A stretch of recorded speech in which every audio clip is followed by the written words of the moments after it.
सबको माफ करते हुए, सबसे माफी मांगते हुए उठ जाओ। कहानी खत्म हुई और ऐसे खत्म हुई कि लोग रोने लगे, तालियां बजाते हुए।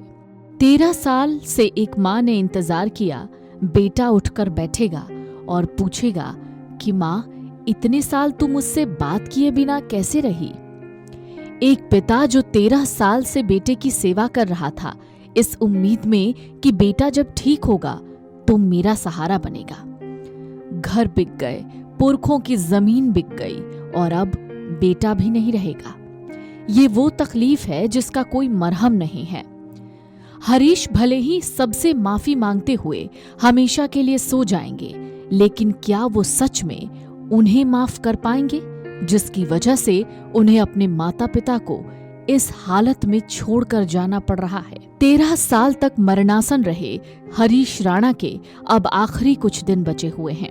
माता पिता की याचिका पर सुप्रीम कोर्ट से इच्छा मृत्यु की इजाजत मिलने के बाद हरीश को एम्स के उस वार्ड में भर्ती कराया गया जहां उन्हें शरीर त्यागने के लिए मदद मिलेगी।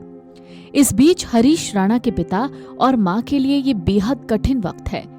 इतने सालों के संघर्ष और बेटे के इलाज के लिए सब कुछ गंवा चुके माँ बाप ने सीने पर पत्थर रखकर बेटे के लिए इच्छा मृत्यु मांगी थी। बेटे की देखभाल कर रहे परिवार का संघर्ष बहुत बड़ा है। बेटे के इलाज में बहुत खर्च करने के बाद भी जब उम्मीद नहीं दिखी, तब जाकर माँ बाप ने इच्छा मृत्यु के लिए अर्जी दायर की। हरीश के इलाज पर हर महीने करीब 70,000 का खर्च आता था। इलाज में पुरखों का घर और जमीन बिक गए। दिल्ली स्थित 3 मंजिला मकान तक बिक गया।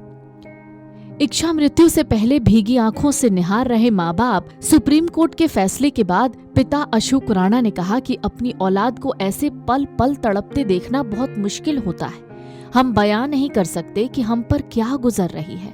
उनका कहना था, बेटे के लिए मौत मांगना इतना आसान नहीं है।